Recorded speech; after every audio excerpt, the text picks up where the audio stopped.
the great scholar, respected Mr.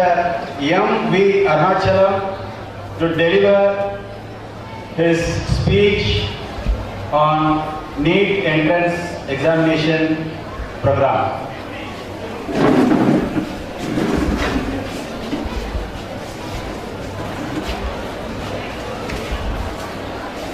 So, good morning to all. Response is left. Very good morning. இப்போ இங்க ஸ்கூல்ல வந்து நம்ம ஏன் படிக்கணும் அப்படின்னு கேட்டா நம்மள்ட்ட என்ன பதில் வரும்? நம்ம ஏன் படிக்கணும் அப்படின்னு ஒரு கொஸ்டின் வச்சா நம்மள்ட்ட என்ன பதில் வரும்?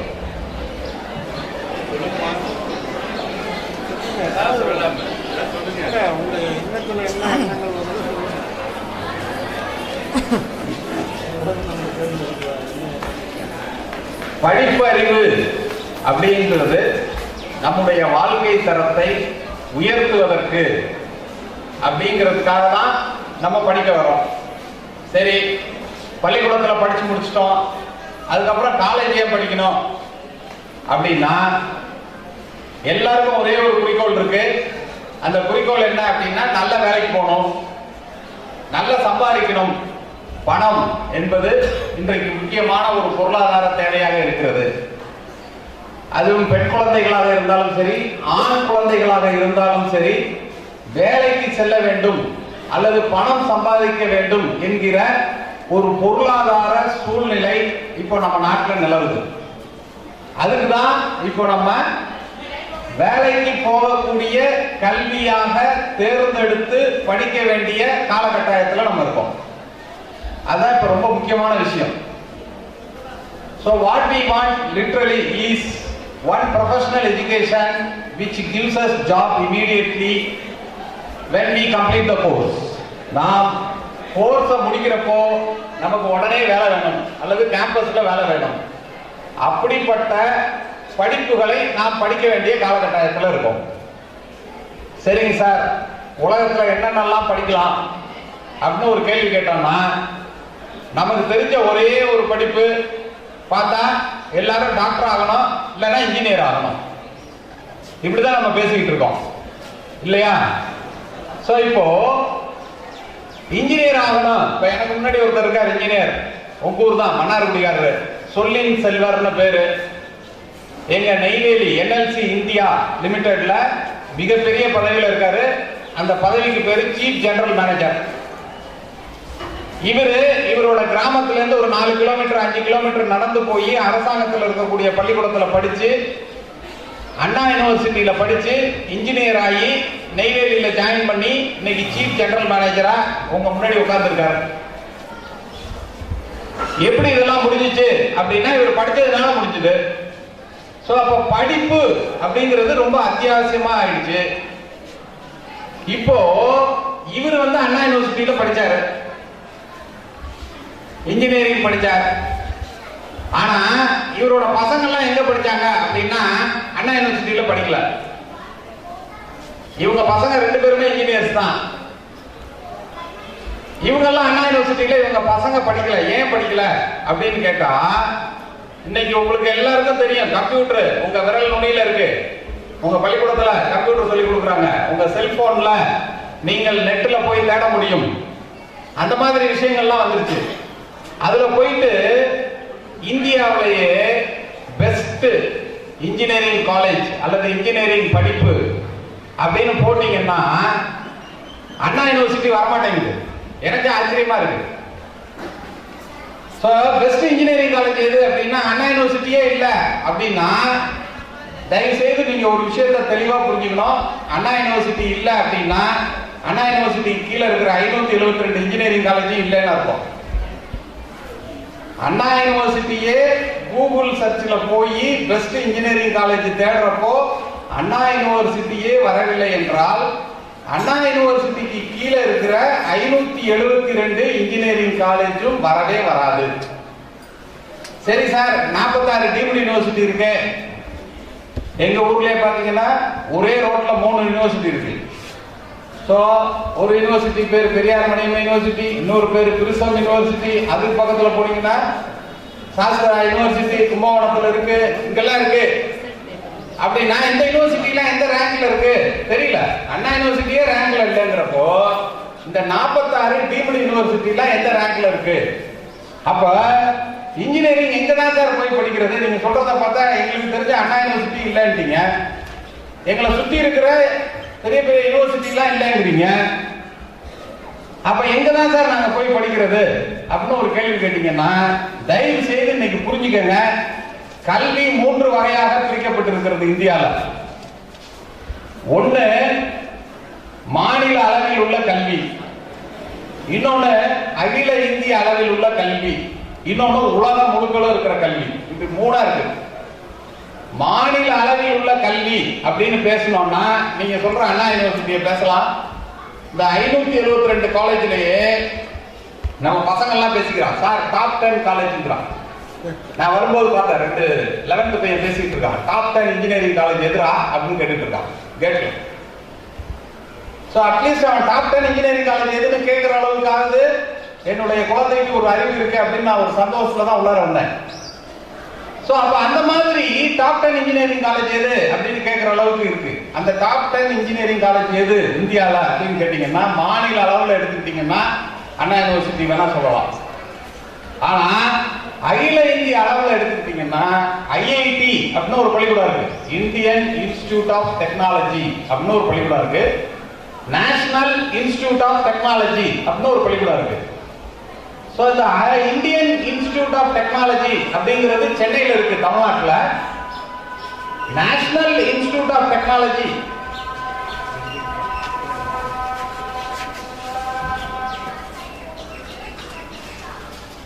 சரி, பெற்றோர்களும் சரி, நான் கொஞ்சம் சொல்வதெல்லாம் குறிச்சிக்கிறது நல்லது. ஏன்னா கொஞ்ச நாள் கழிச்சு மறந்து போலாம் உங்களுக்கு. ஸோ இப்போ ஐஐடியில் நான் பேசுறேன்.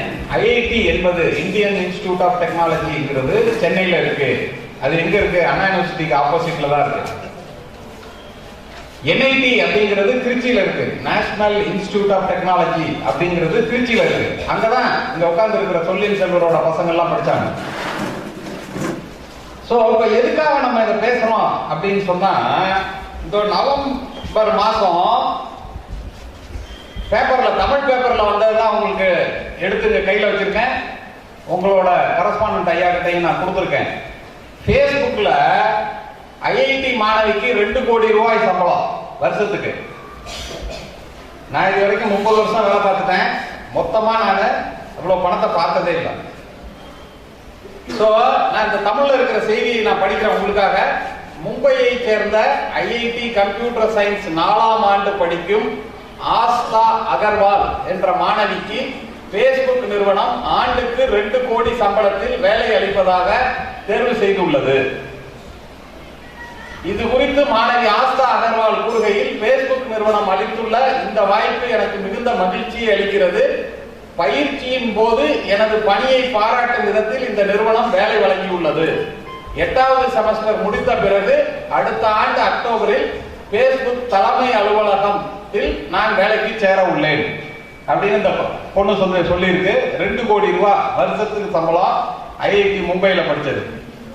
இதுக்கு அடுத்தது நீங்க அடிக்கடி சொன்ன, இப்ப கூட நான் சொன்னேன், கூகுள்ல போய் தேடுங்க, கூகுள் சர்ச் இன்ஜின் அப்படின்னு. அந்த கூகுள்ல இந்தியாவோட பையன், 2 பேருமே இந்தியன்ஸ் தான், ஒரு பையனுக்கு 2 கோடி ரூபாய் சம்பளம் கொடுத்திருக்காங்க. இது நவம்பர் 25ஆம் தேதி போன வருஷம் வந்தது. இப்ப காட்டினது நான் இந்த வருஷம் வந்தது நவம்பர் மாசம். இன்னைக்கு நம்ம நவம்பர் 12ஆம் தேதியில இருக்கோம். சோ போன வருஷம் நவம்பர் 25ல வந்தது. ஐஐடி கரக்பூரில் கம்ப்யூட்டர் சயின்ஸ் படித்த அபிஷேக் பந்த் என்ற மாணவருக்கு கூகுள் நிறுவனத்தில் ஆண்டுக்கு 2 கோடி சம்பளத்தில் வேலை கிடைத்துள்ளது. அவர் கலிபோர்னியாவில் உள்ள கூகுள் நிறுவனத்தில் போய் வேலைக்கு சேர வேண்டிய ஒரு கட்டாயம் இருக்கிறது. எனக்கு வேலை கிடைத்த அனுபவம் என்பது கேக் மீது ஐஸ் வைத்தது போல் உள்ளது அப்படின்னு அந்த பெயர் சொல்லியிருக்காரு. இதெல்லாம் ஹையஸ்ட் சேலரி. சோ சாதாரணமா ஐஐடியில் படிச்சா எவ்வளவு சார் சம்பளம் கிடைக்கும் அப்படின்னா, குறைந்தபட்சம் சம்பளம் வருஷத்துக்கு 15 லட்சம் 20 லட்சம் அப்படிங்கிறது கடைசியா என்ன மாதிரி மக்கு பையனுக்கு கொடுக்குற சம்பளம். அப்படின்னா உன்ன மாதிரி பிரில்லியன்ட்டுக்கு எவ்வளவு சம்பளம் வாங்கலாம்னு பாருங்க. 2 கோடி சாதாரண ஆள் வாங்குறான்னா உன்ன மாதிரி ஆள் எத்தனை கோடி வாங்கலாம்னு பாருங்க. அப்போ இன்ஜினியரிங் எங்க போய் படிக்கணும் அப்படின்னா ஐஐடி என்ஐடி அப்படிங்கிற மாதிரி பள்ளிக்கூடத்துல போய் படிக்கணும் அல்லது காலேஜில் போய் படிக்கணும். ஸோ இதுக்கு என்ன சார் பண்ணணும் அப்படின்னா ஒன்றும் பண்ண வேணாம். 8th 9th 10th 11th 12th பாடத்தை தரவா படிச்சிருக்கணும். அவளவுதான். இதை படிச்சுட்டு ஒரு நுழைவுத் தேர்வு இருக்கு, என்ட்ரன்ஸ் எக்ஸாமினேஷன் அப்படின்னு ஒன்று இருக்கு. ஐஐடியை பொறுத்த வரைக்கும் ஜேஇஇ ஜாயிண்ட் என்ட்ரன்ஸ் எக்ஸாமினேஷன் அப்படின்னு ஒன்று இருக்கு. இந்த ஜாயிண்ட் என்ட்ரன்ஸ் எக்ஸாமினேஷன் மெயின் அப்படின்னு ஒன்று இருக்கு. இதுக்கு இப்ப நாளைக்கு அட்வர்டைஸ்மெண்ட் வரப்போகுது. இந்துல நாளைக்கு நீ பாத்தீங்கன்னா ஜேஇஇ மெயின் அப்படின்னு வரும். இது எப்ப நடக்கும் அப்படின்னா ஏப்ரல் மாசம் முதல் வாரத்துல அந்த ஜேஇஇ என்ட்ரன்ஸ் எக்ஸாம் நடக்கும். எப்ப அப்ளை பண்ணணும் அப்படின்னா டிசம்பர் மாசத்துக்குள்ளாரையோ அல்லது ஜனவரி மாசத்துக்குள்ளாரையோ இந்த வருடம் 12ஆம் வகுப்பு படிக்கக்கூடிய +2 படிக்கக்கூடிய மாணவர்கள் அப்ளை பண்ணணும். அதான் இதுல முக்கியமான விஷயம். சரிங்க சார், போன வருஷம் என்ன சார் நடந்துச்சு? ஐஐடி ஜேஇஇ இல்ல 12 லட்சம் பேர் எழுதினாங்க. அதுல 1,50,000 பேரை ஐஐடி ஜேஇஇ மெயின்ல செலக்ட் பண்ணாங்க. 1,50,000 பேரை செலக்ட் பண்ணாங்க. அந்த 1,50,000 பேரும் மே மாதம் 2வது ஞாயிற்றுக்கிழமை நடக்கக்கூடிய ஒவ்வொரு ஆண்டும் மே மாதம் 2ஆம் ஞாயிற்றுக்கிழமை நடக்கக்கூடிய ஜேஇஇ அட்வான்ஸ் அப்படிங்கிற தேர்வை எழுதினாங்க. அதுல 29,000 பேரை தேர்வு செய்தார்கள். அந்த 29,000 பேர் 29,000ல 23,000 ஐஐடியில ஜாயின் பண்ணிட்டாங்க. இந்த 1.5 லட்சம் பேர்ல இந்த 23,000 பேர் போக மற்ற எல்லா குழந்தைகளும் என்ஐடி நேஷனல் இன்ஸ்டிடியூட் ஆஃப் டெக்னாலஜியில போய் சேர்ந்துட்டாங்க. இது எங்க சார் இருக்கு? இந்தியாவில் ஒவ்வொரு இடத்துலையும் ஒன்னொன்னு இருக்கு. ஸோ இப்போ இன்னைக்கு நிலைமையில 31 இடத்துல என்ஐடி இருக்கு, ஐஐடி 23 இடத்துல இருக்கு. ஸோ அங்க போய் நீங்க படிச்சீங்க அப்படின்னா இப்ப நான் படிச்சேன் கூகுள்ல இவ்வளவு சம்பளம், அதுல இவ்வளவு சம்பளம் அப்படின்ட்டு. இந்த மாதிரி இன்ஜினியரிங் எங்க படிக்கணும் அப்படிங்கிறது இப்போ ரொம்ப முக்கியமான கேள்வியா இருக்கு. எல்லாரும் இன்ஜினியர் படிக்கிறதுக்கு ஆசைதான், எல்லாருமே இன்ஜினியர் ஆகிறதுக்கு ஆசைதான். எங்க படிச்சா நல்ல சம்பளம் தருவாங்க, நல்ல வேலை கிடைக்கும், படிச்சு முடிச்சோன்னே எனக்கு வேலை வேணும், படிச்சு முடிச்சோன்னே நான் திரும்பவும் சும்மா இருக்கக்கூடாது அப்படிங்கிறதுல ஒரு தெளிவு வேணும் நமக்கு. ஏன் சும்மா இருக்கக்கூடாது அப்படின்னா இன்னைக்கு பொருளாதாரத்தை நோக்கி நாம் பயணித்துக் கொண்டிருக்கிறோம். அதனால பணம் சம்பாதிப்பது என்பது நமக்கு தேவையான ஒரு விஷயமாக போயிடுச்சு. நாங்க சின்ன பிள்ளையா இருக்கிறப்பெல்லாம் ஒரே ஒருத்தர் எங்க அப்பா சம்பாதிச்சு ஒரு 10 பேர் சாப்பிடலாம். இன்னைக்கு நான் சம்பாதிச்சு என் புள்ள 2 புள்ள சாப்பிட முடியாது. அப்படி இருக்கு சூழ்நிலை. அதனால நம்ம என்ன பண்ண வேண்டியிருக்கு? வீட்டுல 2 பேர் வேலை பார்த்தாவா இன்னைக்கு 4 பேர் சாப்பிடக்கூடிய ஒரு சூழ்நிலை இருக்கிறது. அப்போ பசங்களோ பொண்ணுங்களோ அப்படிங்கிற இதே வித்தியாசமே இல்லாமல் படித்து நல்ல நல்ல வேலைக்கு செல்ல வேண்டிய சூழ்நிலை இருக்கு. அப்ப நல்ல வேலைக்கு போகணும் அப்படின்னா நல்ல இன்ஜினியரிங் காலேஜில் படிக்கணும். நல்ல இன்ஜினியரிங் காலேஜ்னா எது அப்படின்னா ஐஐடி என்ஐடி. சார் அது இல்லாம வேற இன்ஜினியரிங் காலேஜ் இருக்கா? சார் இருக்கு. என்ன இருக்கு? ட்ரிபிள் ஐடின்னு ஒன்று இருக்கு, I2 ஐடின்னு ஒரு இன்ஜினியரிங் காலேஜ் இருக்கு. தயவு செய்து நோட் பண்ணிக்கோங்க. Indian institute of information technology அப்படின்னு ஒன்று இருக்கு. Indian institute of information technology அப்படின்னு ஒரு பள்ளிக்கூடம் இருக்கு. இந்த பள்ளிக்கூடம் எங்க இருக்கு அப்படின்னா ஸ்ரீரங்கத்தில் இருக்கு. நல்லா புரிஞ்சுக்கங்க. இந்தியன் இன்ஸ்டிடியூட் ஆஃப் இன்ஃபர்மேஷன் டெக்னாலஜின்னு ஒரு இன்ஜினியரிங் காலேஜ் இருக்கு, அது ஸ்ரீரங்கத்தில் இருக்கிறது. இன்னொரு இன்ஜினியரிங் காலேஜ் இருக்கு அதே மாதிரி, Indian institute of information technology design and manufacturing அப்படின்னு ஒரு இன்ஜினியரிங் காலேஜ் இருக்கு. அது எங்க இருக்கு அப்படின்னா காஞ்சிபுரத்துல இருக்கு. சார் இங்கெல்லாம் போறதுக்கு எங்க சார் என்ன சார் பண்ணணும்? நான் சொன்னேன்ல ஐஐடி ஜேஇஇ மெயின் இந்த 1.5 லட்சம் பேர் செலக்ட் பண்ணுவாங்க. அந்த 1.5 லட்சத்துல ஒரு ஆளா நீ வரணும், அவ்வளவுதான். ரொம்ப ஈஸி. பார்த்தீங்கன்னா இந்த Indian institute of information technology அப்படிங்கிற பள்ளிக்கூடத்துல போய் சேரலாம். சார் இது ஓகே சார், இது எங்கெல்லாம் இருக்கு? இந்தியாவில் இருக்கிற ஒவ்வொரு மாநிலத்திலையும் ஒரு பள்ளிக்கூடம் இல்லைன்னா 2 பள்ளிக்கூடம் இருக்கு. சரிங்க சார், இந்த ஏதோ I2IT நீங்களே, அது என்ன சார் பள்ளிக்கூடம் அப்படின்னா 4 இடத்துல இந்தியாவில் இருக்கு. தயவு செய்து நோட் பண்ணிக்கங்க. உங்களோட எய்ம் I2IT சேர்றதா இருக்கட்டும். உங்களுடைய குறிக்கோள் எங்க சேர்றதா இருக்கணும்? I2IT அப்படின்னா என்ன? International institute of information technology. International institute of information technology. இது எங்க இருக்கு? ஹைதராபாத்ல இருக்கு. இதை யார் நடத்துறா அப்படின்னா பில் கேட்ஸ் நடத்துறாரு. யார் அவர் பில் கேட்ஸ்? பில் கேட்ஸ் யாருன்னு தெரியுமா? யார் அவரு? மைக்ரோசாஃப்ட் கம்ப்யூட்டரோட சிஇஓ பில் கேட்ஸ் நடத்துறாரு. இந்த பள்ளிக்கூடத்தோட வெப்சைட்டுக்கு போனீங்கன்னா தெரியும். International institute of information Technology வெப்சைட்டுக்கு போனீங்கன்னா அதுல ஒரு போர்டு போட்டிருப்பாங்க ஆங்கிலத்துல, 30 லட்சம் ரூபாய்க்கு கீழே சம்பளம் கொடுக்கிற எந்த நிறுவனமும் எங்களது பள்ளிக்கூடத்துல கேம்பஸ் இன்டர்வியூக்கு வர வேண்டாம் அப்படின்னு எழுதியிருப்பாங்க. அப்படின்னா என்ன மீனிங்? 30 லட்சத்துக்கு குறைவா ஒரு ஆண்டுக்கு சம்பளம் கொடுக்குறீங்கன்னா இன்டர்நேஷனல் இன்ஸ்டிடியூட் ஆஃப் இன்ஃபர்மேஷன் டெக்னாலஜியில கேம்பஸ் இன்டர்வியூக்கு வராதீங்க, ஏன்னா நாங்களே அந்த சம்பளத்தை கொடுப்போம். அப்போ 30 லட்சம் ரூபாய் ஆண்டுக்கு சம்பளம் என்பது சாதாரண விஷயம். எங்க? International institute of information Technology ஹைதராபாத்ல. சரி, இது வேற எங்க சார் இருக்கு? பெங்களூர்ல இருக்கு. இது யார் நடத்துறா? இன்ஃபோசிஸ் நாராயணமூர்த்தி நடத்துறாரு. பாம்பேல இருக்கு. இது யார் நடத்துறா? ஹைஃப்ளெக்ஸ் சிஇஓ அகர்வால் நடத்துறாரு. சார் வேற எங்க சார் இருக்கு? நியூ டெல்லியில இருக்கு. இது நடத்துறது ஐபிஎம் ஓட சிஇஓ நடத்துறாரு. 4 International institute of information Technology 4 இடத்துல இருக்கு. ஒன்னு ஹைதராபாத், இன்னொன்னு பெங்களூர், மும்பை, நியூ டெல்லி. ஸோ இங்க எல்லாம் எவ்வளவு சம்பளம்? குறைஞ்சபட்சமா 30 லட்சம் ரூபாய்க்கு ஆண்டுக்கு சம்பளம் கொடுத்தாதான் அந்த பள்ளிக்கூடத்தில் இருக்கிற மாணவர்கள் வேலைக்கு போவாங்க. எங்க சினர்ஜிக் அகாடமியில ஒரு 3 வருஷத்துக்கு முன்னாடி ஒரு பையன் ஐஐடியில சென்னையில எம்டெக் மெக்கானிக்கல் பண்ணான். அந்த பையனுக்கு ஃபர்ஸ்ட் நான் அந்த 1 கோடிங்கிறத, அவன் பேரு தேவான்னு பேரு. சோ அந்த தேவா அப்படிங்கிற பையனுக்கு 1 லட்சம் ரூபாய் சம்பளம் தரேன், சாரி 1 கோடி ரூபாய் ஆண்டுக்கு வருமானம் தரேன்னு சொன்னான். அந்த பையன் எனக்கு வேண்டாம் அப்படின்னு சொல்லிட்டு பிஹெச்டி பண்ண போயிட்டான். ஏண்டான்னு கேட்டேன். பிஹெச்டி முடிச்சா 4 கோடி சம்பாதிக்கலாம் சார் வருஷத்துக்கு, இந்த 1 கோடி எதுக்கு சார்னு கேட்கிறான். ஸோ நமக்கு இதெல்லாம் புரியல. அப்போ எங்க படிக்கணும் அப்படிங்கிறதுல தயவு செய்து ஒரு தெளிவு உங்களுக்கு வேணும். ஸோ மாநில அளவில் இருக்கிற கல்லூரிகள்ல படிக்கிறப்போ இந்த மாதிரி ஒரு பெரிய வருமானத்திற்கு வழி இல்லை. அகில இந்திய அளவில் இருக்கக்கூடிய இந்த IIT, NIT, international institute of information technology, Indian institute of information technology, இதுல எல்லாம் போய் படிச்சீங்கன்னா என்ன பண்ணலாம்? வருமானம் குறைஞ்சபட்சம் 30 லட்சம், 5 லட்சம், 20 லட்சம் ஒரு ஆண்டுக்கு சம்பாதிக்கக்கூடிய வாய்ப்பு இருக்கு. அதே மாதிரி டேராடூன் அப்படின்னு ஒரு ஊர் இருக்கு, தெரியுமா யாருக்காவது? டேராடூன், அங்க டூன் ஸ்கூல்னு ஒண்ணு இருக்கு. அதுல யார் படிச்சான்னு தெரியுமா யாருக்காவது?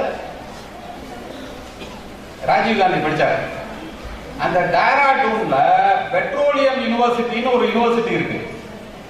அந்த பெட்ரோலியம் யூனிவர்சிட்டியில போயிட்டு பிடெக் பெட்ரோலியம் இன்ஜினியரிங் படிச்சுட்டீங்கன்னா இந்தியன் ஆயில்ல இன்னைக்கு இருக்கக்கூடிய director marketing mister Abdul Ashraf அப்படின்னு ஒருத்தர் இருக்காரு. இப்ப இந்தியன் ஆயில் கார்பரேஷன்ல அவருக்கு வயசு 42 தான், டைரக்டர் ஆயிட்டாரு. இப்போ ஏன் அப்படின்னா 35 வயசு வரைக்கும் துபாயில வேலை பார்த்தாரு.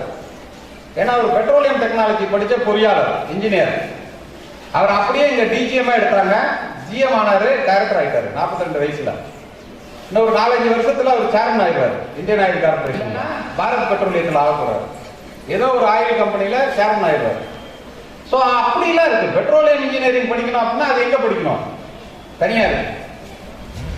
வேற ஒண்ணும் இல்ல சார், நான் பிஎஸ்சி மேத்தமெட்டிக்ஸ் படிக்கணும் சார், எனக்கு மேக்ஸ்னா உயிர் சார், ராமானுஜன் எங்க பக்கத்து வீட்டுக்காரு சார் அப்படின்னு சொல்ற நிறைய மேக்ஸ் குழந்தைங்க இருக்கலாம். எங்க படிக்கணும் அப்படின்னா இந்த பக்கம் ஒரு பக்கம் சொல்லுங்க சார், மேக்ஸ் தான் சார் எனக்கு பயமா இருக்கு அப்படின்னு. மேக்ஸ்ல ஒண்ணுமே பயப்படுறதுக்கு ஒண்ணுமே இல்லை. மேக்ஸ் பிளட்டு, ஃபார்முலா தெரிஞ்சு அந்த ஃபார்முலாவை அப்ளை பண்ணா அப்படியே 100க்கு 100 மார்க். ஸோ அந்த மேத்தமெட்டிக்ஸ் எங்க சார் போய் படிக்கணும் அப்படின்னா சென்னை இன்ஸ்டிடியூட் ஆஃப் மேத்தமெட்டிக்ஸ்னு ஒன்று இருக்கு சிறுச்சேரியில. சென்னை இன்ஸ்டிடியூட் ஆஃப் மேத்தமெட்டிக்ஸ்னு சிறுச்சேரியில ஒன்று இருக்கு. எங்க இருக்கு? OMR ரோட்ல, ஓல்டு மகாபலிபுரம் ரோட்ல சிறுச்சேரி அப்படின்னு ஒரு இடம் இருக்கு. அங்க போய் படிச்சீங்கன்னா மாசத்துக்கு 5500 ரூபாய் உங்களுக்கு ஸ்காலர்ஷிப் கொடுத்து அதே பிஎஸ்சி மேக்ஸ் படிக்க சொல்றான். என்ன பண்ணணும்? ஒரே ஒரு என்ட்ரன்ஸ் எக்ஸாம் எழுதணும் அங்கதான். ஸோ அந்த தேர்வுக்கு எப்போ அப்ளை பண்ணணும் அப்படின்னா பிப்ரவரி மாசம் அப்ளை பண்ணணும். +2 இந்த வருஷம் +2 படிக்கிற மாணவர்கள். ஸோ ஒரு பிஎஸ்சி மேக்ஸ் எங்க படிக்கணும் அப்படின்னா அதுக்கு ஒரு பள்ளிக்கூடம் இருக்கு. அந்த பள்ளிக்கூடத்தில் படிச்சா எங்கேயோ சம்பளம், எங்கேயோ வேலை, மிக உயர்ந்த பதவி, இதெல்லாம் கிடைக்கும். சார் எனக்கு ஸ்டாட்டிஸ்டிக்ஸ் ரொம்ப பிடிக்குது சார், ப்ராபபிலிட்டி எனக்கு ரொம்ப நல்லா வருது சார், மீன் மீடியன் மோடு நல்லா வருது சார், நான் எங்க சார் போய் படிக்கணும் அப்படின்னா கல்கட்டாவில் இருக்கிற இந்தியன் ஸ்டாட்டிஸ்டிக்கல் இன்ஸ்டிடியூட்ல போய் பிஎஸ்சி ஸ்டாட்டிஸ்டிக்ஸ் படிக்கணும். சார் படிச்சா எவ்வளவு சார் சம்பளம்? போன வருஷம் கடைசியா இருக்கிற மக்கு பையனுக்கு 16 லட்சம் கொடுத்தான் வருஷத்துக்கு. அப்போ எந்த பள்ளிக்கூடத்துல என்ன படிப்பு படிக்க வேண்டும்? பிஎஸ்சி ஸ்டாட்டிஸ்டிக்ஸ் படிக்கணும் அப்படின்னா எங்க போய் படிக்கணும் அப்படின்னா இந்தியன் ஸ்டாட்டிஸ்டிக்கல் இன்ஸ்டிடியூட் கல்கட்டாவில் போய் படிக்கணும். ஸோ அப்படிலாம் இருக்கு. ஸோ இப்போ படிப்பு, இப்போ இன்ஜினியரிங் அப்படின்னா எங்க படிக்கணும் அப்படின்னா ஐஐடியில் படிக்கணும், என்ஐடியில் படிக்கணும் அப்படிங்கிறத நம்ம தெரிஞ்சுக்கணும் ஃபர்ஸ்ட். சார் இதுக்கு அடுத்தது எல்லாம் டாக்டர் பற்றாக்குறை சார், மருத்துவர்கள் நமக்கு தேவைப்படுகிறார்கள், நான் எம்பிபிஎஸ் படிக்கணும் அப்படின்னா என்ன வழி? கட் ஆஃப் மார்க் 200க்கு 199 இருக்கா? எம்பிபிஎஸ் படிக்கலாம். அப்படி இல்லைன்னா ஒரு 80 லட்சம் ரூபாய் கேபிடேஷன் ஃபீ இருந்தா எம்பிபிஎஸ் படிக்கலாம். இதானே யதார்த்தம். ஸோ இதுக்கு பதிலா 1969 இருந்து நீட் அப்படின்னு ஒரு எக்ஸாம் இருக்கு. National eligibility cum Entrance Test. NEET அப்படின்னா National eligibility cum Entrance Test அப்படின்னு ஒரு பரீட்சை 1969 இருந்து நடந்துட்டு இருக்கு. நேற்று இன்னைக்கு நடக்கல.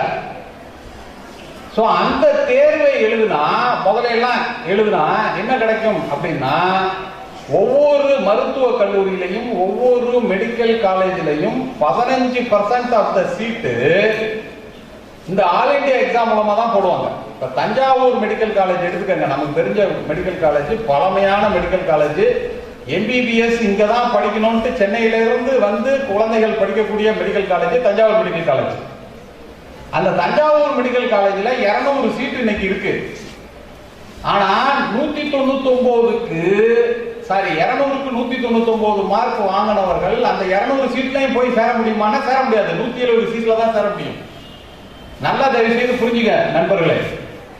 மிச்சம் இருக்கிற 30 சீட்டு இந்த நீட் ஆல் இந்தியா எக்ஸாம், முதல்ல அதுக்கு பேர் AIPMT, all India pre medical test அப்படின்னு இருந்தது. இப்பதான் நீட் அப்படின்னு பேரை மாத்திட்டாங்க, நேஷனல் எலிஜிபிலிட்டி கம் என்ட்ரன்ஸ் டெஸ்ட்னு பேரை மாத்திட்டாங்க. சோ இந்த தேர்வு எழுதின மாணவர்கள் தான் அந்த 30 சீட்ல வராங்க. தயவுசெய்து புரிஞ்சுக்கங்க. இந்த 200 சீட்ல 170 சீட்டு நீங்கள் +2வில் தலைகீழாக கரைத்து குடித்து பிசிக்ஸ்ல 200க்கு 200 வாங்கணும், கெமிஸ்ட்ரியில 200க்கு 200 வாங்கணும், பயாலஜியில 200க்கு 199 வாங்கணும். ஒரு பொட்டானிக்கல் நேம் மறந்து போச்சுனாலும் அரை மார்க் போயிடும். இதெல்லாம் படித்து வாங்கினாதான் உங்களுக்கு அந்த 170 சீட்டு தஞ்சாவூர் மெடிக்கல் காலேஜில் இருக்கிற 170 சீட்ல ஒரு சீட்டு உங்களுக்கு உறுதி. இப்ப நாங்க பேசிட்டு இருக்கிற நீட் இன்னைக்கு அவேர்னஸ் கொண்டே வரணும் அப்படின்னு சொல்லிட்டு உங்கள் பள்ளியினுடைய தாளாளர்கள் 2 பேர், Ashraf Ali sir and Akbar Saleem sir 2 பேரும் என்கிட்ட சொல்லிட்டே இருந்தாங்க, நீ ஒரு நாள் வந்தே தீரணும் அப்படின்னு என்ன பிடிச்சி இங்க இழுத்துட்டு வந்தாங்க. ஏன் இழுத்துட்டு வந்தாங்க அப்படின்னா, சார் இந்த விஷயத்த சொல்லுங்க சார் அப்படின்னாங்க. ஏன் அப்படின்னா இந்த நீட் அப்படிங்கிற எக்ஸாமுக்கு அடுத்த மாசம் கால்ஃபர் வரப்போகுது. +2 முடிக்கிற மாணவர்கள் டிசம்பர்ல கால்ஃபர் வரப்போகுது. பிப்ரவரிக்குள்ளார அதை அப்ளை பண்ணணும். மே மாசம் 3வது வாரம் ஞாயிற்றுக்கிழமை தான் தேர்வு நடக்க போகுது. உங்க +2 தேர்வு மார்ச் 27ஆம் தேதி முடிஞ்சிடும் இந்த வருஷம். போன வருஷம் மார்ச் 31ஆம் தேதி முடிஞ்சுது. சோ கிட்டத்தட்ட ஒரு 40-45 நாள் உங்களுக்கு டைம் இருக்கு. இந்த நேரத்தில் இந்த தேர்வுக்கு நீங்கள் தயார் செய்து எழுதுனீங்கன்னா 720 மார்க்குக்கு தேர்வுங்க. நல்லா புரிஞ்சுக்கங்க, குறிச்சு வச்சுக்கோங்க. 720 மார்க்குக்கு தேர்வு. போன வருடம் 510 மார்க் வாங்கினவங்களுக்கு மெட்ராஸ் மெடிக்கல் காலேஜில் சீட்டு கிடைச்சிச்சு.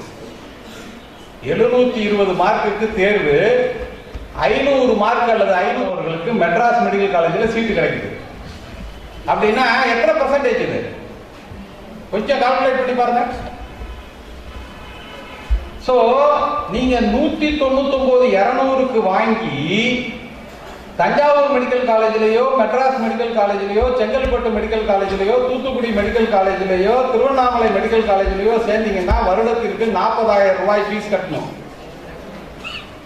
ஆனா இந்த நீட் எக்ஸாம் எழுதி அரசாங்க மருத்துவக் கல்லூரியில இருக்கக்கூடிய 15% சீட்டுக்கு நீங்கள் போட்டி போட்டு 720க்கு 500 மார்க் நீங்க வாங்கிட்டீங்கன்னா வெறும் 4,950 ரூபாய் ஃபீஸ் கட்டினா போதும். மிச்சத்தை மத்திய அரசாங்கம் உங்களுக்காக கட்டும். எவ்வளவு பெரிய வசதி கொடுத்துருக்காங்கன்னு தயவு செய்து புரிஞ்சுக்கங்க. சோ அந்த நீட் எக்ஸாமுக்கு ஒரு 40 நாள் உங்களுக்கு நேரம் இருக்கிறது. அந்த 40 நாளைக்கு நீங்கள் எல்லாம் ரெடி என்றால் உங்கள் கரஸ்பாண்டன்ட் என்ன சொல்றாரு, நீங்க வந்து இங்க நடத்தி எங்க குழந்தைங்களுக்கு பயிற்சி அளிங்கன்னு சொல்றாரு. நாங்க ரெடி.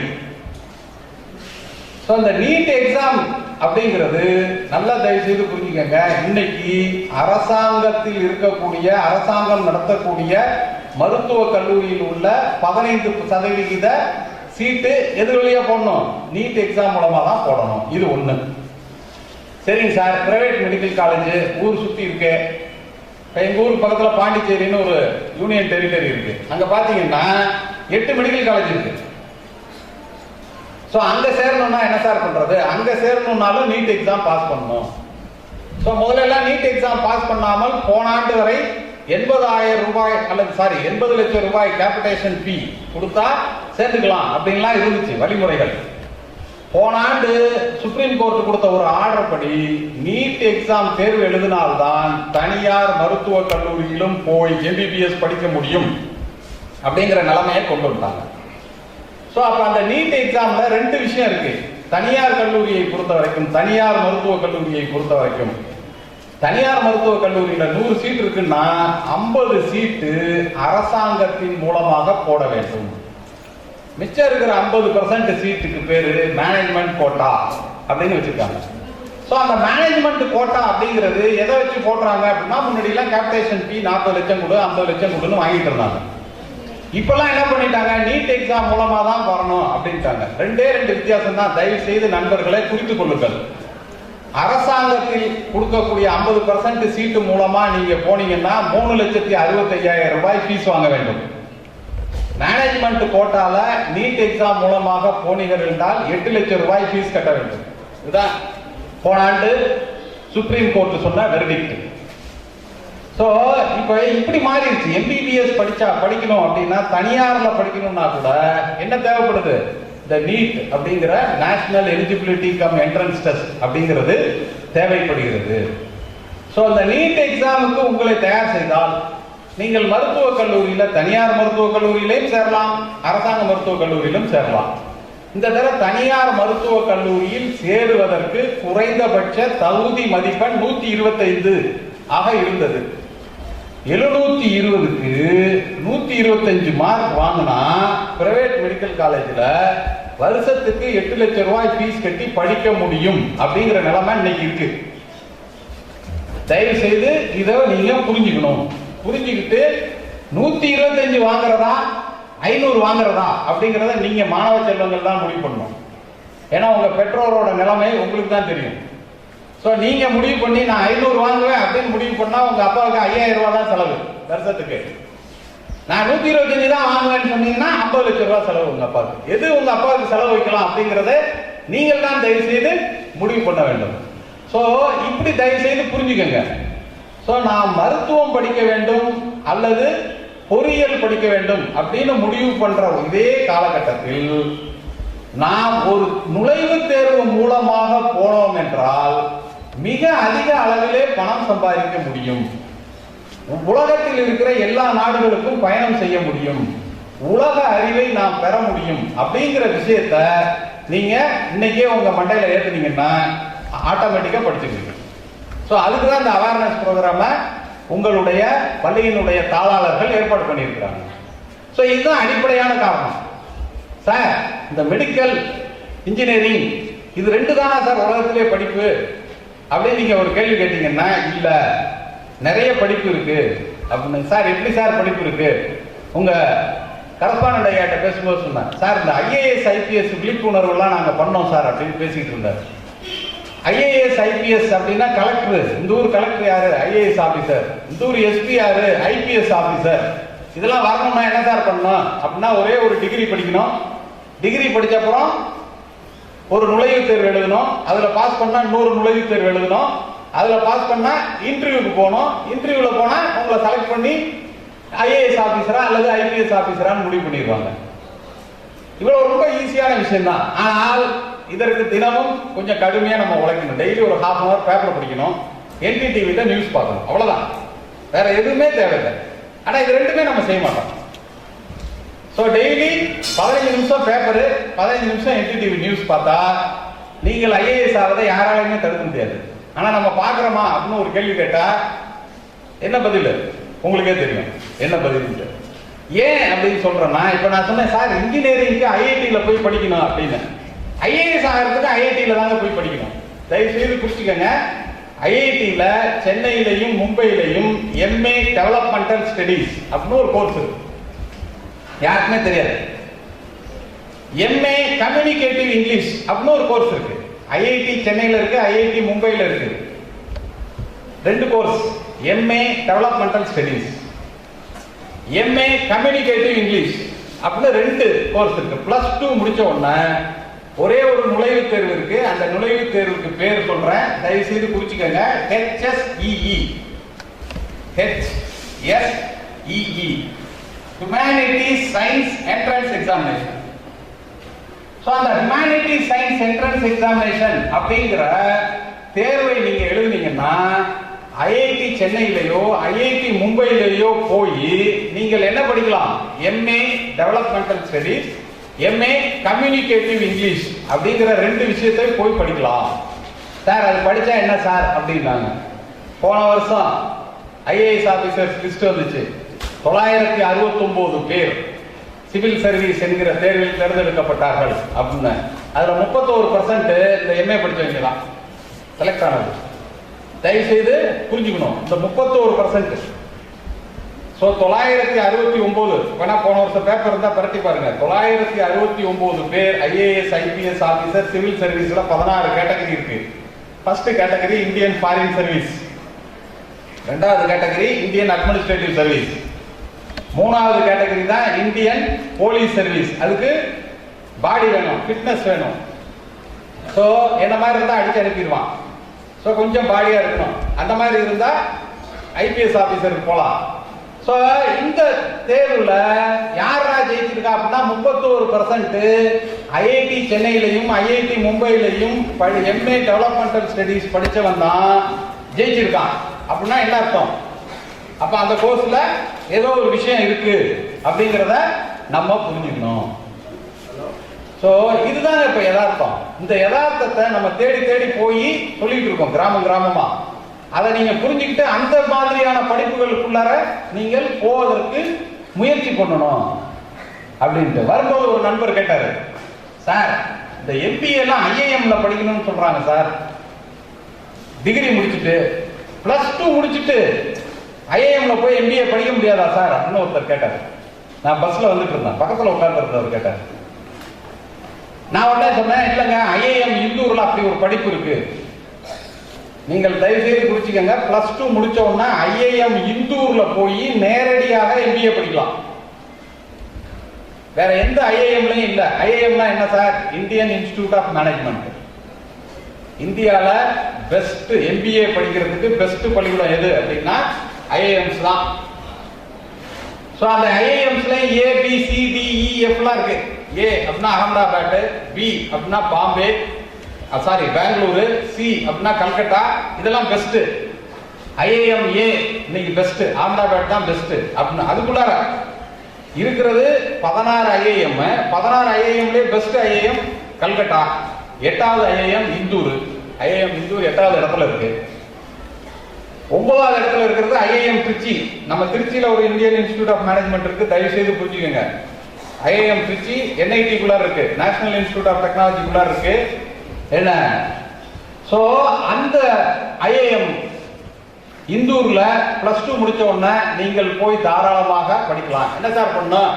ஏற்கனவே நான் சொன்னதுதான், ஒரே ஒரு நுழைவுத் தேர்வு, ஒரே ஒரு இன்டர்வியூ முடிச்சா +2 முடிச்ச உடனே ஐஏஎம் இந்தூர்ல போய் நீங்கள் MBA படிக்கலாம். அப்படி ஒரு மிகப்பெரிய அரிய வாய்ப்பு இருக்கு. இது இந்த கோர்ஸ் கிட்டத்தட்ட 20 வருஷமா இருக்கு, யாருக்குமே தெரியாது. ஐஏஎம்ல போய் +2 முடிச்ச உடனே MBA படிக்கலாம் அப்படிங்கிறது யாருக்கும் தெரியாது. இப்படி ஒரு சூழ்நிலை இருக்கு, தயவு செய்து புரிஞ்சுக்கங்க. சோ படிப்பு அப்படிங்கிறது நான் ஏற்கனவே சொன்ன மாதிரி 3 வகையாக இருக்கிறது. மாநில அளவில் இருக்கிற படிப்பு, இந்திய அளவில் இருக்கிற படிப்பு, உலக அளவில் இருக்கு. சார் நான் +2 முடிச்ச உடனே நான் அமெரிக்கால போய் BE படிக்கணும் சார், முடியுமா சார் அப்படின்னு அங்க ஒரு பையன் கேட்கிறான். முடியுமா முடியாதா? முடியும். என்ன சார் பண்ணணும்? ஒரே ஒரு நுழைவுத் தேர்வு, SAT அப்படின்னு ஒண்ணு இருக்கு, செலக்ஷன் அட்மிஷன் டெஸ்ட் அப்படின்னு இருக்கு. வருஷத்துக்கு 4 தடவை எழுதலாம். 10 டாலர் தான் ஃபீஸ் இருக்கு. அந்த நுழைவுத் தேர்வுல எழுதி பாஸ் பண்ணா +2 முடிச்ச உடனே நேரடியா அமெரிக்கால போய் என்ன பண்ணலாம்? BE படிக்கலாம், MBBS படிக்கலாம், மற்ற படிப்புகள் படிக்கலாம், என்ன படிக்க வேணாலும் படிக்கலாம். ஒரே ஒரு டெஸ்ட் தான், SAT அப்படின்னு பேரு, செலக்ஷன் அட்மிஷன் டெஸ்ட் அப்படின்னு பேரு. சோ இப்ப கல்வி எப்படி நீங்க புரிஞ்சுக்கணும்னா, கல்வி 3 வகையாக இருக்கிறது. மாநில அளவிலான கல்வி, +2 மார்க்கை வச்சு போடுறது. அகில இந்திய அளவிலான கல்வி, என்ட்ரன்ஸ் டெஸ்ட் வச்சு போடுறது. உலக அளவிலான கல்வி, மீண்டும் ஒரு என்ட்ரன்ஸ் டெஸ்ட் வச்சு போடுறது. சோ இப்படி இருக்கு. சோ நீங்க எதுக்கு போலாம் அப்படிங்கறத நீங்க தான் முடிவு பண்ணணும். என்ன படிக்கலாம் அப்படிங்கறத உங்க பெற்றோர்கள் முடிவு செய்வதை விட நீங்கள் என்னென்ன படிப்பெல்லாம் இருக்குன்னு தெரிஞ்சுக்கிட்டு முடிவு பண்ணணும். பக்கத்துல என் ஃப்ரெண்டு சொல்றா அல்லது என் ஃப்ரெண்டு சொல்றான் அப்படின்னு சொல்லிட்டு நீங்கள் முடிவு செய்தால் அது சரியாக இருக்காது நண்பர்களே. தயவு செய்து அதை நீங்க புரிஞ்சுக்கணும். சோ என்னெல்லாம் படிப்பு இருக்கு உலகத்துல அப்படின்னு இப்ப நான் சொன்னேன். இன்ஜினியரிங் அப்படின்னா IIT NIT, மெடிக்கல் அப்படின்னா நீட் மூலமா போய் படிக்கணும். அதே மாதிரி இன்ஃபர்மேஷன் டெக்னாலஜில எத்தனை இன்ஸ்டிடியூட் இருக்குன்னு உங்கள்கிட்ட நான் விவரமா சொன்னேன். BSc மேக்ஸ் படிக்கணும்னா, ஸ்டாட்டிஸ்டிக்ஸ் படிக்கணும்னா எங்க போய் படிக்கணும் அப்படிங்கறத பத்தி நம்ம பேசணும். அதே மாதிரி பெட்ரோலியம் இன்ஜினியரிங் படிக்கணும் அப்படின்னா அது எங்க போய் படிக்கணும் அப்படின்னு பேசணும். இந்த இப்ப நான் சொன்ன சொல்லின் செல்வரோட பையன் IIT-ல படிச்சான் அப்படின்னு, சிங்கப்பூர் நேஷனல் யூனிவர்சிட்டி ஆஃப் சிங்கப்பூர்ல போய் படிச்சான் இன்ஜினியரிங். என்ன படிச்சான்? ஒரே ஒரு நுழைவுத் தேர்வு எழுதுனா செலக்ட் பண்ணாங்க, அங்க போய் படிச்சான்.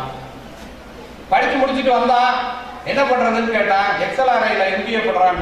XLRI-ல போய் MBA படிச்சான். இப்போ மலேசியால கன்சல்டன்டா இருக்கான். மாசத்துக்கு எத்தனை லட்சம் சம்பாதிக்கிறான்னு எனக்கே தெரியல.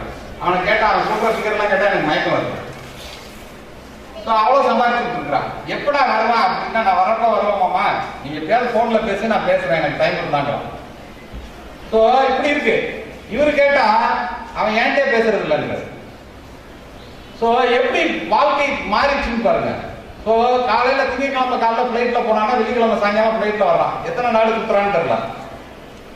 சோ ஒரு படிப்பு என்பது உங்களை எப்படி எல்லாம் மாற்றுதுங்கிறதுக்காக நான் அந்த உதாரணத்தெல்லாம் சொன்னேன். ஏன்னா கண்ணு முன்னாடி ஒருத்தர் இருக்காரு, அவரோட பையன் இருக்கான், இன்னொரு பையன் 2வது பையன் NIT திருச்சியில படிச்சான். அப்புறம் நான் அவன்கிட்ட சொன்னேன், IIM அண்ணன் XLRI-ல படிச்சான் அப்படின்னா. அவன் IIM அகமதாபாத்ல போய் படிச்சான். இப்ப படிச்சுட்டு துபாயில ஒரு கம்பெனில வேலை பார்க்கறான். அவனை கேட்டாலும் இதேதான், தீபாவளிக்கு வருவியாடா? சொல்ல முடியாது மாமா, வேணா ஒரு நிமிஷம் போன்ல பேசுறாங்களா. வருவியாடான்னு கேட்டா 1 நிமிஷம் போன்ல பேசுறாங்களா. ஸோ அதுவும் வருவியான்னு நான் எதுல கேட்கறது? வாட்ஸ்அப்ல நான் இன்னைக்கு போட்டேன்னா 3 நாள் கழிச்சு அவன் எனக்கு சொல்லுவான், நான் வருவேன் வரமாட்டேன் அப்படின்னு. ஸோ இப்படி இருக்கு. ஒரு படிப்பு என்பது சாதாரண, இவங்க அப்பா சாதாரண ஒரு கிராமத்துல பிறந்து நடையா நடந்து நேஷனல் ஹைஸ்கூல்ல படிச்சு நல்ல மார்க் வாங்கி அண்ணா யூனிவர்சிட்டியில படிச்சு NLC-ல சேர்ந்து இவ்வளவு பெரிய பதவியில உட்கார்ந்த. எதனால? படிப்பு. இவர் NLC-ல உட்கார்ந்ததுனால, அங்க சினர்ஜி அகாடமி IIT கோச்சிங் நடத்துனதுனால இவரோட பசங்க எல்லாம் IIT போய் இன்னைக்கு ஒருத்தன் மலேசியால இருக்கான், ஒருத்தன் துபாயில இருக்கான். இப்ப இவர் என்ன சொல்றாருன்னா, எங்க மன்னார்குடி, நான் பிறந்த ஊர் மன்னார்குடியை சுத்தி இருக்கிற பகுதிகளில் இந்த மாதிரி மக்களிடத்துல அவேர்னஸ் நீங்க சொல்லுங்க. அவங்களும் IIT போகணும், NIT போகணும், IIM போகணும், இந்தியன் ஸ்டாட்டிஸ்டிக்கல் இன்ஸ்டிடியூட் போகணும், I2IT போகணும், IIIT போகணும். இதுக்கெல்லாம் நீங்க வழி பண்ணுங்க அப்படின்னு பிடிச்சி இவர் இழுத்தாரு. ஒரு பக்கம் உங்க கரஸ்பாண்டன்ட் என்கிட்ட சொல்லிட்டாரு, நீங்க வந்தே தீரணும் 12ஆம் தேதின்னு சொல்லிட்டாரு. எனக்கு வேற வழி இல்லாம உங்க முன்னாடி நின்று நான் பேசிக்கிட்டு இருக்கேன். இதான் உண்மை. அப்புறம் சாதாரணமா சொல்லுவான், லா காலேஜ்ல போய் லா படிங்க, அட்வொகேட்டுக்கு படிங்க அப்படின்னு சொன்னா நம்ம ஊர்ல என்ன சொல்லுவாங்க, ஏற்கனவே பாதி வக்கீல் சம்பாத்தியமே இல்லாம இருக்கான், பொண்ணே கொடுக்க மாட்டேங்கிறாங்க, நீயும் வக்கீலுக்கா படிக்கணும் அப்படின்னு கேட்போம். ஆனா லா எங்க படிக்கணும் அப்படின்னா அதுக்கு ஒரு பள்ளிக்கூடம் இருக்கு, அதுக்கு பேர் நேஷனல் லா ஸ்கூல். தயவுசெய்து நோட் பண்ணி வச்சுக்கோங்க, நேஷனல் லா ஸ்கூல், தேசிய சட்ட பயிலகம் அப்படின்னு தமிழ்ல சொல்றாங்க. எங்க இருக்கு? ஸ்ரீரங்கம் தொகுதியில தான் இருக்கு. சார் அதுக்கு என்ன சார் பண்ணணும் அப்படின்னு கிளாஸ் +2 முடிச்ச உடனே CLAT அப்படின்னு ஒரு டெஸ்ட் இருக்கு. +2 முடிச்ச உடனே CLAT காமன் லா அட்மிஷன் டெஸ்ட் அப்படின்னு ஒரு எக்ஸாம் இருக்கு. அந்த எக்ஸாமை எழுதுனா என்ன கிடைக்கும்? உங்களுக்கு அட்மிஷன் கிடைக்கும். வருடத்திற்கு இன்க்ளூடிங் ஹாஸ்டல், மெஸ் எல்லாம் சேர்த்து 2,25,000 ரூபாய் ஃபீஸ். 5 வருஷம் நேஷனல் லா காலேஜ்ல நீங்க படிச்சுட்டு வெளியில வந்தீங்கன்னா, ஏற்கனவே ராஜதுரைன்னு எங்களோட நண்பர் ஒருத்தர், அவரோட பையன் இருக்கிறதுல என்னை விட கொஞ்சம் முட்டாள். நானே முட்டாள், அவன் என்னை விட அடி முட்டாள். அவன் நேஷனல் லா காலேஜ் பெங்களூர்ல போய் படிச்சான். 60 பேர் படிச்சாங்க, 59 பேர் பாஸ் பண்ணாங்க. இவன் அந்த 59வது ஆளு. யார் ஃபர்ஸ்ட் ரேங்க் இல்ல. தயவுசெய்து நல்லா புரிஞ்சுக்கணும் ஏன் நான் சொல்றேன் அப்படின்ட்டு. 59வது ஆளு ராஜதுரைன்னு என்னோட நண்பரோட பையன் தான். அவனுக்கு 65,000 ரூபாய் சம்பளத்துல வேலை கொடுத்தாங்க. அப்ப இந்த 59 பேர்ல ஃபர்ஸ்ட் அல்லது ஃபர்ஸ்ட் 10 ரேங்க் உள்ளார வந்திருக்கிறவன் எவ்வளவு சம்பளம் வாங்கியிருப்பான் கொஞ்சம் யோசிச்சு பாருங்க. அவன் குளோபல் சொல்யூஷன்ஸ் இங்க் அப்படின்னு ஒரு ஜெர்மன் கம்பெனியில வேலை பார்க்கறான், சென்னையில தான். 65,000 ரூபாய் சம்பளமாமா அப்படின்னா, நான் 65,000 ரூபாய் சம்பளம் பார்க்கறதுக்கு 22 வருஷம் வேலை பார்த்தேன். 22 வருஷம் கழிச்சு தான் அந்த 65,000 ரூபாய் கண்ணில் பார்த்தேன். அதுவும் சரி, பே ஸ்லிப்ல கையில வாங்கினது 8,000 ரூபாய் தான். மற்றதெல்லாம் பிடிச்சிட்டாங்க, அந்த கடனுக்கு இந்த கடனுக்குன்னு. தயவு செய்து புரிஞ்சுக்கோங்க, எங்க படிச்சா எங்க போலாம். நேஷனல் லா காலேஜ் அப்படின்னா ஏன்டா நேஷனல் லா காலேஜுக்கு இவ்வளவு மரியாதை அப்படின்னா, அதுக்கு ஒரு கமிட்டி வச்சிருக்கான், போர்ட் ஆஃப் ஸ்டடீஸ்ங்கிறான். அதுல யாரா இருக்கணும் அப்படின்னா ரிட்டையர்டு சுப்ரீம் கோர்ட் ஜட்ஜி ஒருத்தர், அவர் தான் சேர்மன். 2 ஹைகோர்ட் ஜட்ஜி, ஒருத்தர் செக்ரட்டரி, ஒருத்தர் மெம்பர். இந்த 3 பேர் தான் அந்த நேஷனல் லா காலேஜை டிசைட் பண்றாங்க.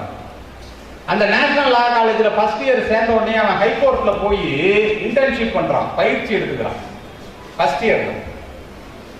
அப்ப ஃபைனல் இயர் படிக்கும்போது சுப்ரீம் கோர்ட்ல போய் பயிற்சி எடுத்துக்கிறான். அவன் படிச்சு முடிச்சுட்டு வர்றப்ப எங்க இருப்பான்னு நீங்க தயவு செய்து யோசிச்சு பாருங்க.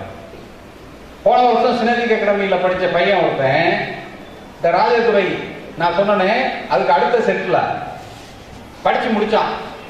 எங்க? நேஷனல் லா காலேஜ் ஹைதராபாத்ல படிச்சான். அதுக்கு பேர் நெல்சார்னு பேர். அங்க போய் படிச்சான். படிச்சு முடிச்சிட்டு இப்போ லண்டன் ஸ்கூல் ஆஃப் லா அப்படின்னு ஒண்ணு இருக்கு, அங்க போய் பாரத் லா பண்ணிட்டு இருக்கான். சோ எதை படிக்கணும்னா எங்க படிக்கணும் அப்படிங்கிற ஒரு விஷயத்தையும் நாம் சேர்த்து கற்றுக்கொள்ள வேண்டி இருக்கிறது. ஒரு சாதாரண பிஎஸ்சி மேக்ஸ், சாதாரண எம்எஸ்சி மேக்ஸ் இது படிக்கிறதுக்கு எங்க போகணும்? சென்னை இன்ஸ்டிடியூட் ஆஃப் மேத்தமெட்டிக்ஸ் போகணும்.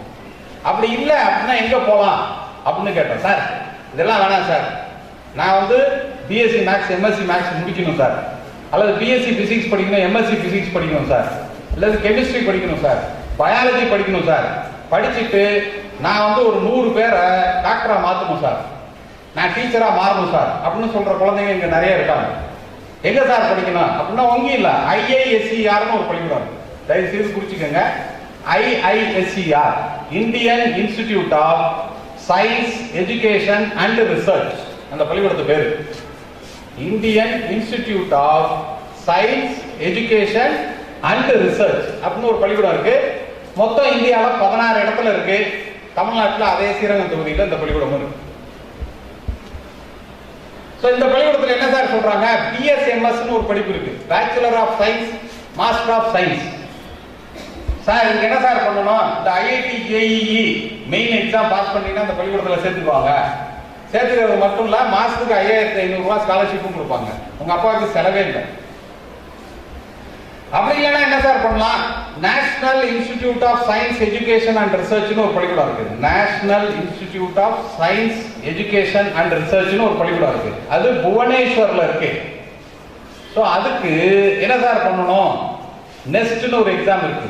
NEST, National Institute of science education and Research, புவனேஸ்வர்ல ஒரு பள்ளிக்கூடம் இருக்கு. அந்த பள்ளிக்கூடத்துல போய் MSc மேக்ஸோ, MSc பிசிக்ஸோ, MSc கெமிஸ்ட்ரியோ, MSc பயாலஜியோ சேரணும்னா +2 முடிச்ச உடனே நெஸ்ட் அப்படின்னு ஒரு எக்ஸாம் இருக்கு. NEST, national eligibility come selection test அப்படின்னு பேர் இருக்கு. அந்த டெஸ்ட் எழுதி பாஸ் பண்ணி போனீங்கன்னா ஒரு மாசத்துக்கு 7000 ரூபாய் ஸ்காலர்ஷிப். நீங்க பள்ளிக்கூடத்துக்கு ஃபீஸே கட்ட வேண்டியதில்லை. ஸோ நீங்க அங்க MSc முடிச்சீங்கன்னா படிச்சு முடிச்ச உடனேயே அமெரிக்காவில் இருக்கிற 17 யூனிவர்சிட்டியில PhD ஸ்காலர்ஷிப்போட படிக்கிறதுக்கு வாய்ப்பு தராங்க. ஸோ நீங்க PhD முடிச்சுட்டு வந்தீங்கன்னா உங்க நிலைமை என்னன்னு தயவு செய்து யோசிச்சு பாருங்க. செலவே இல்லாம இப்படிலாம் நிறைய படிப்பு இருக்கு, அதை போய் படிக்கலாம். ஸோ 2 எக்ஸாம் நீங்கள் பள்ளிக்கூட நாட்கள்ல எழுதுறதுக்கு பழகிக்கணும். 10th ஸ்டாண்டர்ட் படிக்கிறப்போ NTSCன்னு ஒரு எக்ஸாம் இருக்கு. நேஷனல் டேலண்ட் சர்ச் எக்ஸாமினேஷன் பேரு. இது வந்து ஒரு 2011க்கு முன்னாடி 8ஆம் வகுப்பு மாணவர்கள் எழுதின எக்ஸாம். இது 2012ஆம் ஆண்டில் இருந்து இது 10ஆம் வகுப்பு மாணவர்கள் எழுதுறாங்க. இந்த NTSC exam, national talent search examination அப்படிங்கிற எக்ஸாமை நீங்க எழுதுனீங்கன்னா ஃபர்ஸ்ட் லெவல் பாஸ் பண்ணீங்கன்னா தமிழ்நாடு அரசு 5000 ரூபாய் உங்களுக்கு கொடுக்கும். 2வது லெவல் மே மாசம் முதல் ஞாயிற்றுக்கிழமை சென்னையில நடக்கும். அந்த 2வது தேர்வை எழுதி பாஸ் பண்ணீங்கன்னா நீங்கள் PhD படிக்கிற வரைக்கும் 1200 ரூபாய் இந்திய அரசாங்கம் மாசம் உங்களுக்கு ஸ்காலர்ஷிப் தரும். மாசம் 1200 ரூபாய் இந்திய அரசாங்கம் உங்களுக்கு ஸ்காலர்ஷிப் தரும் நீங்க PhD படிக்கிற வரைக்கும். +1 +2 இதுல KVPYன்னு ஒரு எக்ஸாம் இருக்கு. +1ல எழுதலாம், +2ல எழுதலாம். KVPY அப்படின்னு ஒரு எக்ஸாம் இருக்கு. இந்த எக்ஸாம் எங்க நடக்கும்னா சென்னையில இருக்கிற கேந்திரிய வித்யாலயா பள்ளிக்கூடத்துல நவம்பர் மாசம் ஒவ்வொரு ஆண்டும் நடக்கும். இப்ப அடுத்த ஞாயிற்றுக்கிழமை நடக்கும் போது. ஸோ அதுக்கு அப்ளை பண்றது ஆகஸ்ட் மாசம் அப்ளை பண்ணணும். அந்த தேர்வை எந்த ஒரே ஒரு எக்ஸாம் தான். அந்த எக்ஸாம் பாஸ் பண்ணிட்டீங்க அப்படின்னா ஒவ்வொரு ஆண்டும் ஒவ்வொரு மாதமும் 5500 ரூபாய் முதல் 7000 ரூபாய் வரை நீங்கள் PhD படிக்கிற வரைக்கும் இந்திய அரசாங்கம் உங்களுக்கு ஸ்காலர்ஷிப் தரும். ஆனா அந்த KVPY எக்ஸாமுக்குலாம் நீங்க என்ன பண்ணணும்? கொஞ்சம் ப்ரிப்பேர் பண்ணணும். நீங்கள் ப்ரிப்பேர் பண்ணீங்கன்னா ஈஸியா அந்த தேர்வை பாஸ் பண்ணிட்டு நீங்கள் மாசத்திற்கு 5500 ரூபாய் ஸ்காலர்ஷிப்பை வாங்கலாம். அப்படி ஒரு வசதி இருக்கு. சார் அந்த KVPY எக்ஸாம் பாஸ் பண்றதுனால ஸ்காலர்ஷிப் தராங்க, வேற ஏதாவது இருக்கா சார் அப்படின்னு ஒரு கேள்வி கேட்டீங்கன்னா இந்தியாவிலேயே மிகச்சிறந்த பயிலகம் எது அப்படின்னு கேட்டா நம்பர் 1 அப்படின்னு சொன்னீங்கன்னா இந்தியன் இன்ஸ்டிடியூட் ஆஃப் சயின்ஸ் பெங்களூர்ல இருக்கு. இந்தியாவிலேயே நம்பர் 1 யூனிவர்சிட்டி எது அப்படின்னு நீங்க கூகுள்ல சர்ச் பண்ணி பார்த்துக்கலாம். இப்ப நான் பேசுற எல்லா விஷயத்தையும் போய் நீங்க தேடி பார்க்கலாம். Indian institute of science Bangalore, அதுல நீங்க போய் பார்த்தீங்கன்னா 100 வருஷம் முடிஞ்சு போச்சு. KVPY எக்ஸாம் பாஸ் பண்ணிட்டீங்கன்னா ஸ்ட்ரைட்டா அந்த இந்தியன் இன்ஸ்டிடியூட் ஆஃப் சயின்ஸ் பெங்களூர்ல போய் BSMS படிப்பு சேர்ந்துக்கலாம். ஒரே ஒரு எக்ஸாம் KVPY படிச்ச சேர்ந்தீங்கன்னா இந்தியன் இன்ஸ்டிடியூட் ஆஃப் சயின்ஸ் பெங்களூர்ல போய் நேரடியா BSMS சேர்ந்துக்கலாம். NISER National Institute of science education and Research புவனேஸ்வர்ல போய் நேரா MSc சேர்ந்துக்கலாம். Indian institute of science education and Research நான் சொன்னேன் இந்தியாவில் 16 இடத்துல இருக்கு. நம்ம ஊர்ல ஸ்ரீரங்கம் தொகுதியில் இருக்குன்னு அதுல போய் நேரடியா சேர்ந்துக்கலாம். International institute of information Technology Hyderabad 4 இடத்துல இருக்குன்னு சொன்னேன். KVPY எக்ஸாம் பாஸ் பண்ணிட்டீங்கன்னா அந்த 4 இடத்துலயும் போய் சேர்ந்துக்கலாம். நீங்க ஃபீஸே கட்ட வேண்டியதில்லை. ஏன்னா ஸ்காலர்ஷிப் வரப்போது அது கட்ட போகுது ஃபீஸ். ஸோ நீங்கள் ஒன்னே ஒண்ணுதாங்க, நீங்க என்னவாகணும் அப்படிங்கிற ஒரு குறிக்கோளை உங்கள் மனசுல பிக்ஸ் பண்ணணும். டெய்லி ஒரு 3 hours உட்காந்து படிக்கணுங்க. இதை தவிர வேற எதுவுமே நீங்க பண்ண வேண்டாம். பண்ணுனீங்க அப்படின்னா உங்களால நினைச்சதை சாதிக்க முடியும்.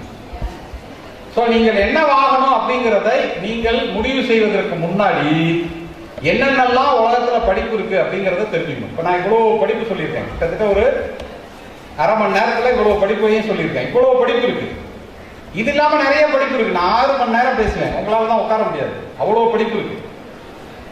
சோ இப்ப எல்லாம் திடீர்னு பாத்தீங்கன்னா இன்னைக்கு 10,000 ரூபாய் போட்டீங்கன்னா 30 வருஷம் கழிச்சு எவ்வளவு? இன்னைக்கு 10,000 ரூபாய் போட்டீங்கன்னா 30 வருஷம் கழிச்சு நான் மாசத்துக்கு 1 லட்சம் ரூபாய் 15 வருஷத்துக்கு தருவேன் அப்படின்னு சொல்றோம் ஒரு கணக்கு. நீங்க பாத்துருக்கீங்களா என்னன்னு தெரியல.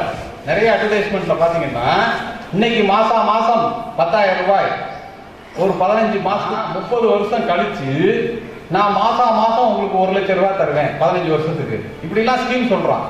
இது மாதிரி கால்குலேட் பண்றதுக்கு ஸ்டாட்டிஸ்டிக்ஸோட உதவி வேண்டும் அல்லது மேத்தமெட்டிக்ஸோட உதவி வேண்டும். இதை கால்குலேட் பண்றதுக்கு பேர் என்ன அப்படின்னு கேட்டா தயவு செய்து குறிச்சுக்கங்க, ஆக்சுரியல் வேல்யூவேஷன் பேரு. இதுக்கு பேரு ஆக்சுரியல் வேல்யூவேஷன் அப்படின்னு பேரு. என்எல்சி மாதிரி நிறுவனங்கள்ல நாங்க இதை மிகவும் பயன்படுத்துறோம். எப்படி பயன்படுத்துறோம் அப்படின்னா, எங்க அண்ணன் சொல்லின் செல்வர் அடுத்த வருஷம் ரிட்டையர் ஆக போறாரு. அவர் எப்ப வேலைக்கு சேர்ந்தாரு? 1979 வேலைக்கு சேர்ந்தாரு. அவர் 1979 வேலைக்கு சேர்ந்தப்பே 20,000 ரூபாய் நாங்க டெபாசிட் பண்ணிட்டோம். அவரு 2018 ரிட்டையர் ஆகிறப்போ அவருக்கு 10 லட்சம் ரூபாய் கிராஜுவிட்டி கொடுப்போம், அந்த 20,000 ரூபாய். இதுக்கு பேரு ஆக்சுரியல் வேல்யூவேஷன் பேரு. இந்த actuarial valuation Indian actuarial valuation association அப்படின்னு நியூ டெல்லியில ஒன்று இருக்கு. வருஷத்துக்கு 2 தடவை டிசம்பர் மாசமும் ஜூன் மாசமும் எக்ஸாம் வைப்பாங்க. டிகிரி படிச்ச யார் வேணாலும் இந்த எக்ஸாம் அட்டன் பண்ணலாம். இந்த எக்ஸாமை எழுதி பாஸ் பண்ணிட்டீங்க அப்படின்னா குறைந்தபட்சமா 45,000 ரூபாய் சம்பளத்துல எல்லா இன்சூரன்ஸ் கம்பெனியும் வேலை தரும். சோ இந்த எக்ஸாமுக்கு பேரு ஆக்சுரியல் வேல்யூவேஷன் எக்ஸாம் அப்படின்னு பேரு. இப்போ இதோட ஒரு பெரிய டெவலப்மெண்ட் என்னன்னா, திருச்சியில இருக்கிற பாரதிதாசன் பல்கலைக்கழகம் இத ஒரு கோர்ஸாவே டிசைன் பண்ணி பிஎஸ்சி ஆக்சுரியல் வேல்யூவேஷன் போட்டு விஜயவர் காலேஜ்ல இதை கொண்டு வந்துட்டான். சோ அதை படிச்சு முடிக்கிற பையன்ல கிட்டத்தட்ட அந்த 60 பேர் அந்த படிப்பு படிக்கிறான். 40ல இருந்து 45 பேர் எல்ஐசிலையும் நேஷனல் இன்சூரன்ஸ்லையும் அல்லது ஸ்டார் இன்சூரன்ஸ்லையும் வேலைக்கு போயிட்டு இருக்கான். சோ கிட்டத்தட்ட 2/3 ஆஃப் த ஸ்ட்ரென்த் வேலைக்கு போறான். சோ குறைந்தபட்ச சம்பளம் எவ்வளோடா அப்படின்னா 32,500 ரூபாய். சோ இப்படி எல்லாம் படிப்பு இருக்கு. சோ அதனால படிப்பு அப்படின்னா ஜஸ்ட் லைக் தட் நம்ம டிசைட் பண்ணாமல் நம்மை சுற்றி என்னென்ன படிப்புகள்லாம் இருக்கிறது என்பதை நீங்கள் தெள்ள தெளிவாக புரிந்து கொள்ள வேண்டும். இப்ப இன்ஜினியரிங் தான் படிக்கணும், மெடிசன் தான் படிக்கணும் அப்படின்னா என்னை பொறுத்த வரைக்கும் ஆல் இந்தியா அகில இந்திய தேர்வுகளுக்கு நீங்கள் தயவு செய்து பயிற்சி எடுத்துக் கொள்ளுங்கள். உங்களால் முடியும். பயிற்சி தர எங்களால் முடியும். அதற்கு வசதிகள் செய்து தர உங்கள் தாளாளர்கள் ரெடியாக இருக்கிறார்கள் என்கின்ற விஷயத்தை உங்களிடத்திலே சொல்லி, இப்படி ஒரு அருமையான வாய்ப்பை இந்த ஒரு நல்ல நாளிலே எனக்கு அளித்த ஆக்ஸ்போர்ட் ஹையர் செகண்டரி ஸ்கூலினுடைய எல்லா மேலாண்மை துறையில இருக்கக்கூடிய எல்லா நண்பர்களுக்கும் என்னுடைய நெஞ்சார்ந்த நன்றியை தெரிவித்துக் கொண்டு விடைபெறுகிறேன். நன்றி, வணக்கம்.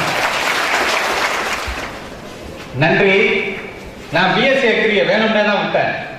ஏன் விட்டேன் அப்படின்னா இது விவசாய மண்.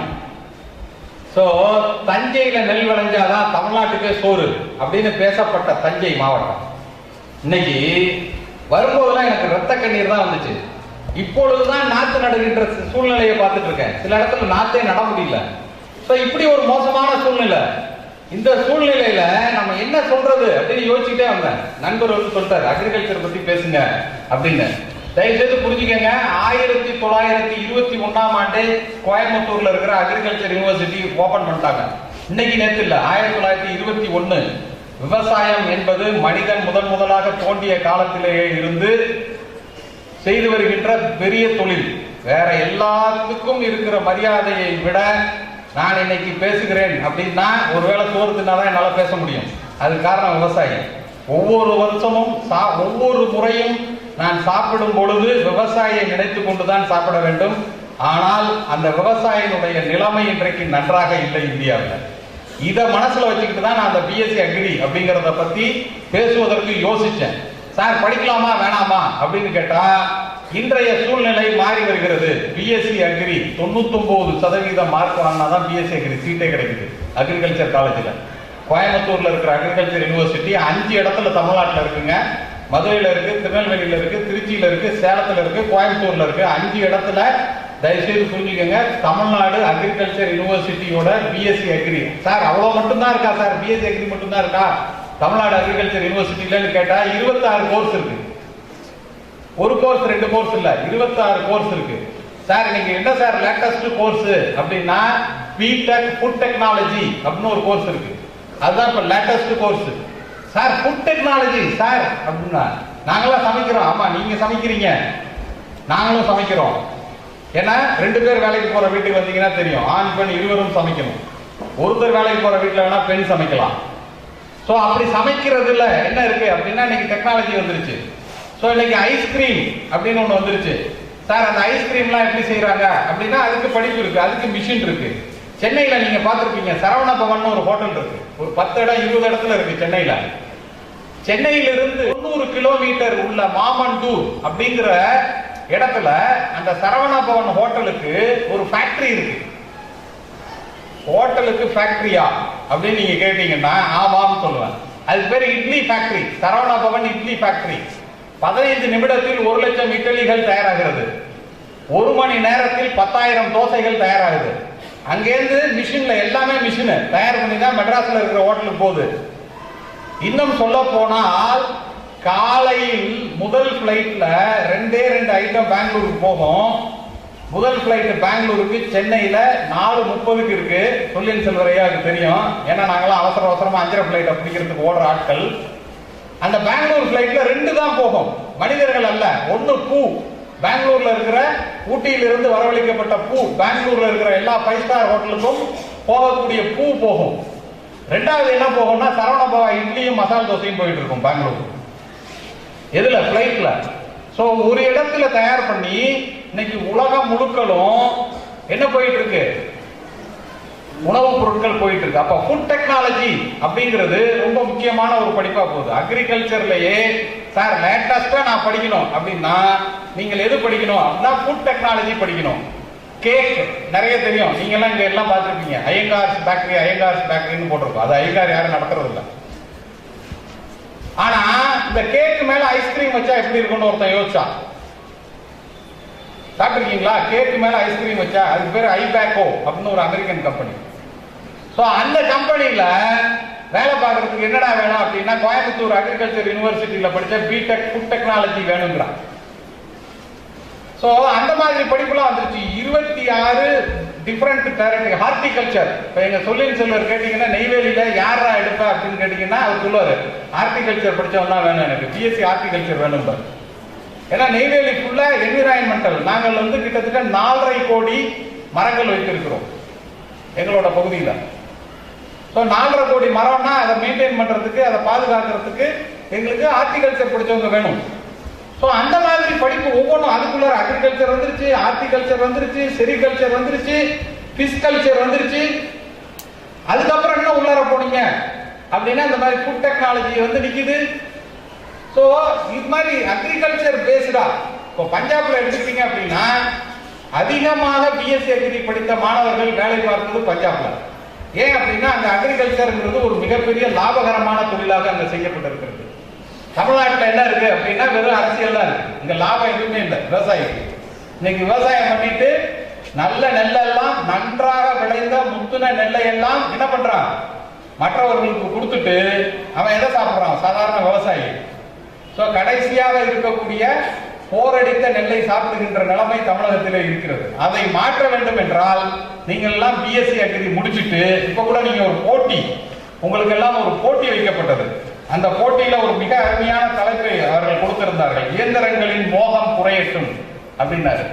நான் இந்த இயந்திரங்களின் மோகம் குறையட்டும் அப்படிங்கறத நான் படிச்சோன்னே நான் என்ன நினைச்சேன்னா எப்ப பார்த்தாலும் நாங்க மிஷினோட தான் பேசிட்டு இருக்கோம். காலையில நான் போனோம்னா கம்ப்யூட்டர் ஆன் பண்ணுவேன், அதுல தான் வேலை பார்ப்பேன். ஸோ திருப்பி சாயங்காலம் வந்தோடனே செல்போன்ல பேசிட்டு இருப்பேன் அல்லது செல்போன்ல ஏதாவது வேலை பார்த்துட்டு இருப்பேன். ஸோ நாங்கள் இயந்திரங்களோடய பேசிக் கொண்டிருக்கிறோம், மனிதர்களோடய நீங்க பேசுறது இல்லை அப்படின்னு தமிழையா சொல்றாரு போல இருக்குன்னு நினைச்சேன். அப்புறம் சொன்னாரு இல்ல இல்ல, இன்றைக்கு எல்லாமே இயந்திரமயமாகி விட்டது, விவசாயம் இயந்திரமயமாகி விட்டது. அப்படி இருக்கும் பொழுது அந்த படிப்புக்குன்னு ஒரு மிகப்பெரிய வேல்யூ வந்துச்சு. சோ மனிதர்களுக்கு ஒரு குழந்தை பிறந்துச்சுன்னா உழைப்பதற்கு 2 கைகள் பிறந்தது அப்படின்னு சொன்னார் கார்ல் மார்க்ஸ். இன்னைக்கு 2 கைகள் பத்தாது அப்படின்ட்டு மிஷினை வர கொண்டாந்துட்டோம். ஏன் அப்படின்னா உடல் உழைப்பு மாறி போய் மிஷினை பயன்படுத்துகிற சூழ்நிலை வந்துருச்சு. அப்ப மிஷின்லாம் பயன்படுத்தணும் அப்படின்னா அதற்கான படிப்பு அக்ரிகல்ச்சர்ல படிக்க வேண்டிய சூழ்நிலை இருக்கு. அப்படிப்பட்ட படிப்புகளை படிப்பது மிக நல்ல விஷயம். இவ்வளவு படிப்பு இருக்கு, இந்த படிப்புகள் எல்லாம் படிக்கலாம். இன்னொரு செய்தியை சொல்லிவிடுகிறேன். தஞ்சாவூர்ல இருந்து டான்டாக்ஸ்ல இருந்து அந்த புதுக்கோட்டை ரோட்ல போனீங்கன்னா ஒரு ஆல் இந்தியா இன்ஸ்டிடியூஷன் இருக்கு, ஃபுட் டெக்னாலஜிக்குன்னே, Indian institute of Rice and Research இன்ஸ்டிடியூட்னு எங்க இருக்கு?